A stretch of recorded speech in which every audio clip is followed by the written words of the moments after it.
ఏంటి ఇంకా నువ్వు చీర మర్చుకోలేదా? వెళ్ళు, త్వరగా వెళ్ళు. ముహూర్తానికి టైం అవుతుంటే ఇదే నగలని నిలబడేసావు. ఇదేం లెటర్? తండ్రి ముఖాన్ని నేను చూడలేదు, నా కోసం, నా సుఖం కోసం గంధపు చెక్కలాగా అరిగిపోయావు నువ్వు. ఇది నేను ఎన్ని జన్మలు ఎత్తినా మర్చిపోలేను. ఇది నువ్వు నాకు చెప్పాలమ్మా. ఏం చేస్తున్నావు? తలపేసుకో తలపేసుకో.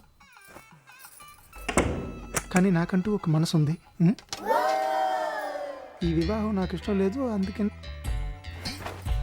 ఆనందే నా భర్త, అందుకే ఇక్కడి నుంచి వెళ్ళిపోతున్నాను. మాలతి మాలతి మాలతి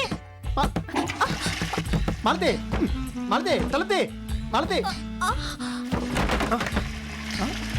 ఇంట్లో దూకేవా? మాలతి మాలతి మెల్లగా. ఒరే తిరుపతి తలపతి, చెల్లాయి పారిపోతుంది, పట్టుకోండి రా.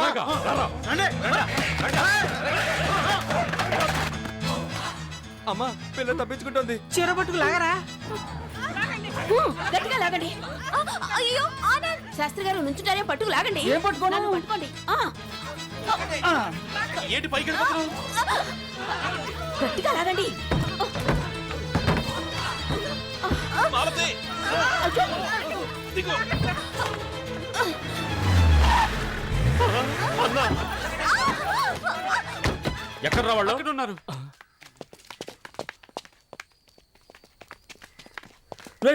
ఏంట్రా ఈడ్చుకుంటూ వస్తున్నావు? తప్పు చేశానన్నా. పట్టుకుంటా పట్టుకుంటా. నీకు దీనికి సంబంధం లేదు, తప్పుకో. నాకు ఆడితో సంబంధం ఉంది, ఎందుకంటే ఆడు నా తమ్ముళ్ళు అట్టాడు. నాకు నాతోనే సంబంధం ఉంది, ఎందుకంటే నా పేరే సంబంధం. నీ భాష అర్థం చేసుకోలేకపోతున్నాడన్నా.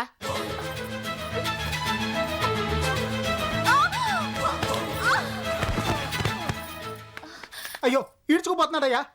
అన్యాయంగా మా వాడి కాళ్ళు ఎరగొడితే ఈడ్చుకుంటూనే పోతాడు. మరి ఇటు చూసి మాట్లాడా. తప్పుకోండి అయ్యా, నా చెల్లాయి. చెయ్యేస్తావా?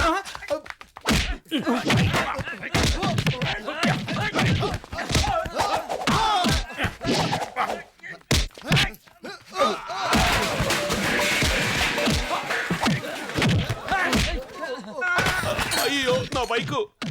ఈ బైకు నీకోసమే తీసుకొచ్చాను. దీన్ని తెచ్చే బదులు తోకానికేసి 2 జీడీలు దావాల్సింది. ఆటలతో ఒకటి పులిందరు వంశోరానది నువ్వెంట. ఓసి పాపిష్టి పిరుగులారా, అమ్మాయి కూడా తలకాయలు పట్టుకుని మైసూర్ పాకతో కొడతారా? మీరు అసలు ఆడబడలేదా?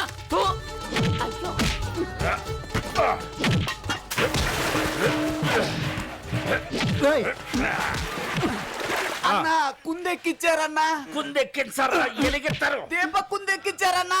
దీపక్కుందే ఎలిగిస్తారనేది మొత్తం. ఎలిగించే కుందే ఎక్కించారన్నా. ఎక్కించడం కాదు, ఎలిగించడం. బక్కడ పహ. అర్థం చేసుకోడు.